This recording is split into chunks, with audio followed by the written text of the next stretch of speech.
was so embarrassed to kiss her. She's like, well, if you don't want to kiss me, why do you want me as your girlfriend?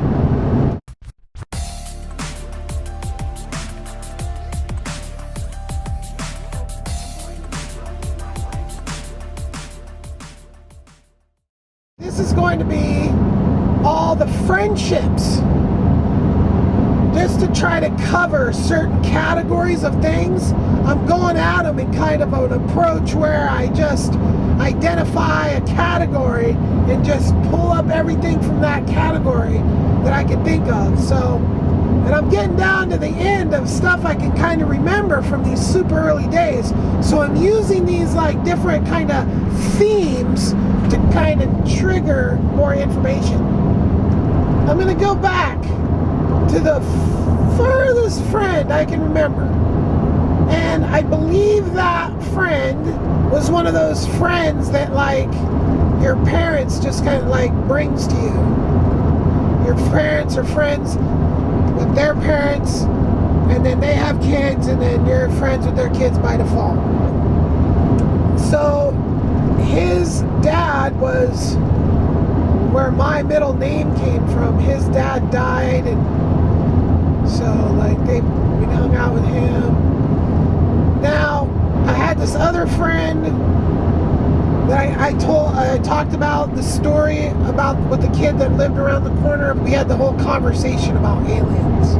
I had another little friend there next to my grandparents' house. I remember one day, like, for some reason my mom's car wouldn't like go into the driveway or something, and like me and him started messing around with it for some reason, trying to get it pulled up into the driveway, but we seemed to just keep getting the car further and further away from the driveway, because the driveway is like a steep hill, and how are two kids gonna push us up? So, and then there was like another kid across the street, but he was a little older, and he was like big fat, a huge kid. He wasn't actually a kid, he was too much older than me to really hang out. So because my birthday, and I've already touched on this, was Christmas, my mom would import friends in the holidays. Friends that were friends of hers kids type thing. So I would get these random kids that would show up for my birthday parties that I never had really hung out with at all. And then consistently, it was always this, after my parents got divorced, it was consistently this one kid, and maybe even his older brother, but maybe just one kid, and it was her lawyer that divorced her from my dad's kids. And the older kid turned out to be like a total junkie, like holy, like I didn't even really realize you could be that up as a person in Portland, Oregon at that age, and just blown away. But yeah, and then so his little brother was always at my birthday. We were always called like the demon kids or something like this. We'd just always get in trouble every time like he would hang around, and we'd see each other every once in a while. And I actually did see the dude like as an adult at this thing called the Oregon Country Fair, and we sat there and smoked weed. He was a friend from years and years, over years and years, that I just never really, like, we'd never like talk or anything like that. When I was living on the houseboat Orange, there was a family that moved down there, and this family, they came from Gaston, Oregon, or like Silverton, Oregon, or something, like some kind of rural type area. It was a mother that was trying to leave a husband, abusive husband, and she had 4 kids. And I think I've already talked about them a little bit. Like the oldest daughter, she was like pretty cute. like kind of like, oh yeah, it'd be nice to touch her titties or whatever you think about when you're a kid. And then there was like 2 older boys and 1 younger boy, and they were all kind of Motorhead dudes. They went to like the Motorhead Institute High School, a special high school, and Portland Public School District had an automotive tech school. They were a pretty tight-knit family type of thing, you know, like 3 brothers and a sister, and you know, they were like a self-contained unit. They were, or I should say, a tight family, where at the point where I was living with them, I had already lived with my dad away from my mother and little brother for years. So my little brother and me weren't as tight as, like, we didn't go to the same school, we didn't, like, nothing. So those kids were, just by default, because they were living on the houseboat mortgage, they were our friends. The younger one kind of aligned to my little brother's age, and then there was like one that was like, I think he was a little older than me, and then another one who was a little younger than me, but they were like real close to the same age, so we'd all do stuff. But in later years, they were like getting into like cars stealing and like stealing out of cars. Like they had friends that were stealing out of the cars in the parking lot of our houseboat mortgage, and I think they had something to do with it. I think they were like telling their buddies, because we caught some people up there one time, and they knew them and got them. And I was like trying to bust them, and they were like, "Oh no, these guys are." I'm like, "What the heck are they doing in here, trumps around cars?" You know, it's like. So anyway, they were a Motorhead family that had these Chevys. Oh God, they were just Chevy, like, oh, just Chevy this and just Chevy that, you know. And it's like they had these old, cool cars, like a 50, a 56, a 55. I think they had 3 or 4. They had this one station wagon that had been shortened, and it was just a mean little car. It just looked mean, and it had some crazy engine in it. I mean, all these guys.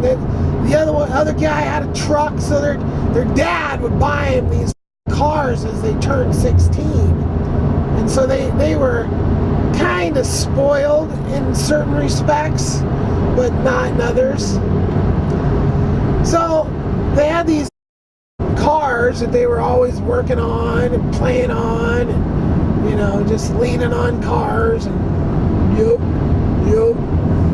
cylinders, and, you know, just that whole mentality. That's like those guys. Like when I got my eyebrow pierced when I was 21, and I saw them, they were just you know, like I was something. I can only imagine, but they're probably married with children and on divorces, and who knows. Anyway, they were the closest friends, but they weren't like they were always in trouble with their mom, and you know, it was just a weird deal with them. Their mom was a super slut. We actually caught her sucking in the parking lot one night. I was puking.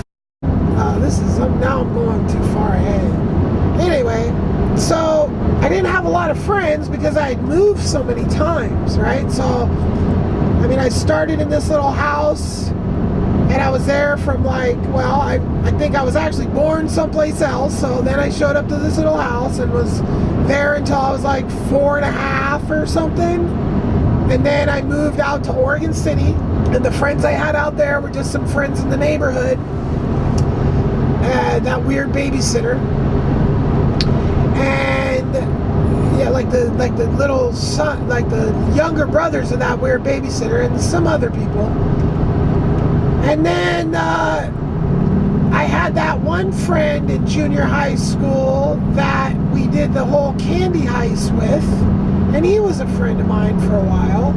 So I moved to Oregon City, and then I went to live with my dad, and then living with my dad, we went to Seattle and the coast, the Westport, and down to the apartments off of Courtney Street, and then the house across from the school, and that's all before 6th grade. That's all. And then then I lived in that house, and then so I was there. I don't know like what if I was his favorite friend, but I think my favorite friend, I had to, and see, it's funny, I'm not naming names, so I can't go over a checklist, but this kid that him and his older brother lived with their mom not too far away from my dad and I, when we lived at the school, across from the school.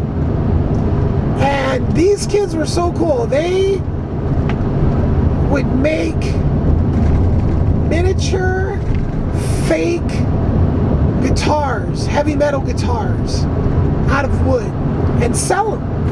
And they made all kinds of them. They made like freaking flying V's and double necks and all these cool guitars. I never actually got one because I never had enough money to buy it from him, but that kid was a super, super cool kid. And then I had this other friend, and this kid, I actually saw him years later, but he had this saying, or we had this saying, and it was like a weird chant, and it sticks in my head to this day. And it was no bit 81, Boston, Larry Bird, cheese snacks, salted peanuts,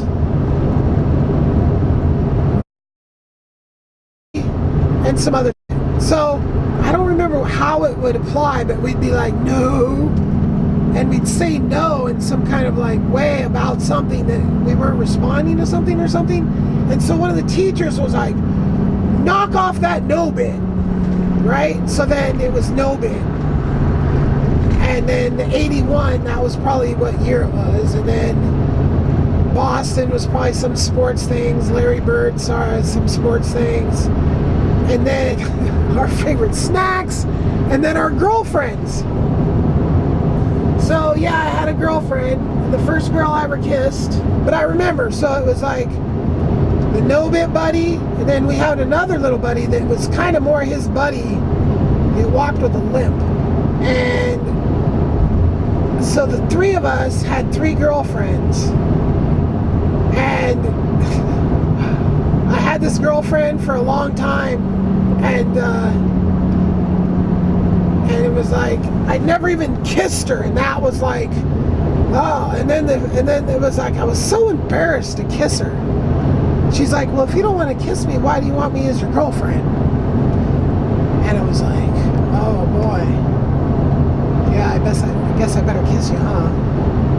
If I want to keep you as a girlfriend. That was not my first girlfriend. That was my first kiss. My first girlfriend was. Wait, no, that was my first girlfriend. My first kiss. Yes, I was getting things confused. I had that happen more than one time. I guess I wasn't. I guess I didn't pressure girls enough for kissing and hugging and such, because the 2 girlfriends I can remember from this period of my life both had the same complaints. Not spending enough time with them, or not kissing them, or something like this. I was pretty stoked when I got my second girlfriend. I couldn't even believe that I hooked up with her. She was pretty hot. So was my first girlfriend.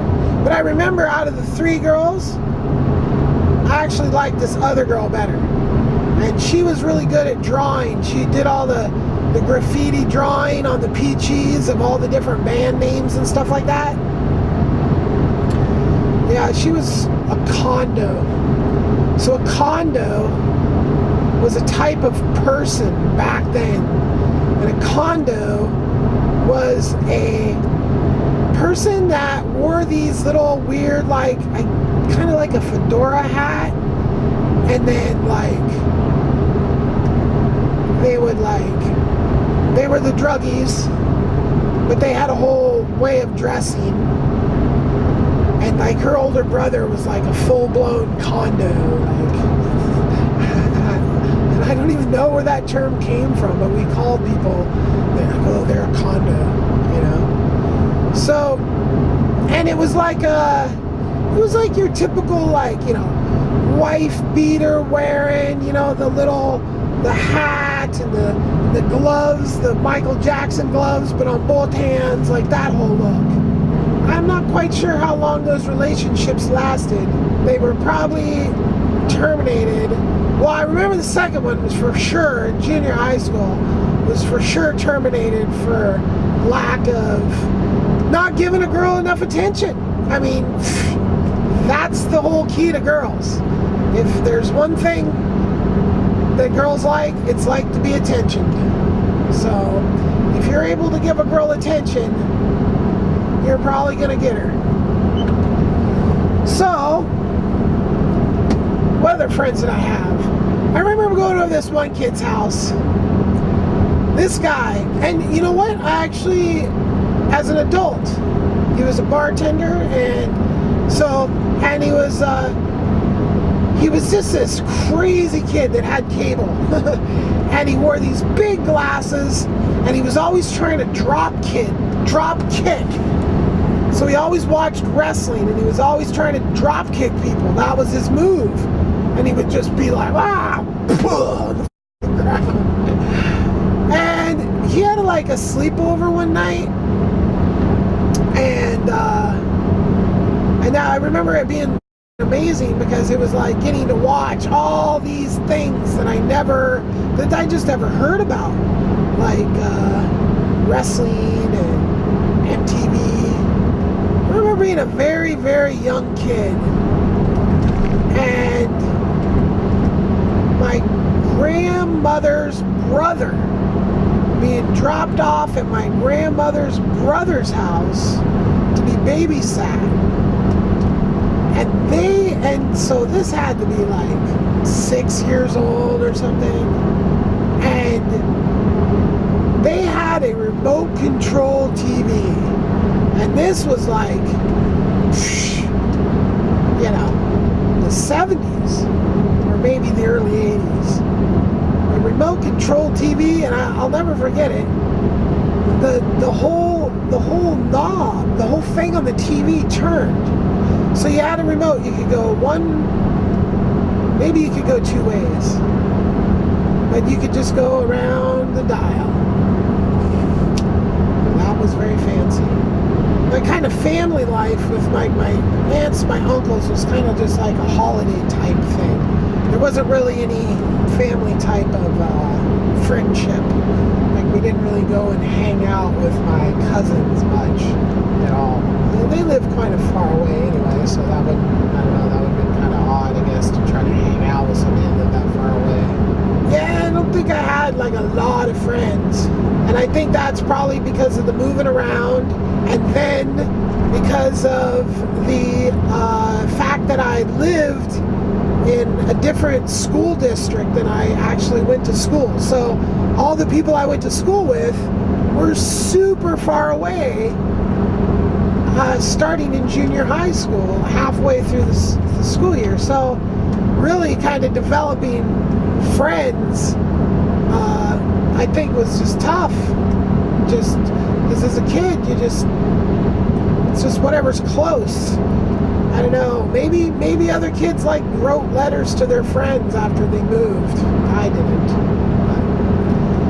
So yeah, maybe I'll remember another friendship I had, something special that comes to mind at a later date. But really, that's pretty much it for the friends that I had.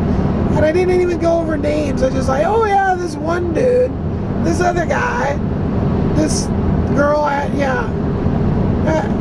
don't know about the names thing. I think it's just probably best just to not, really what their names are doesn't really matter.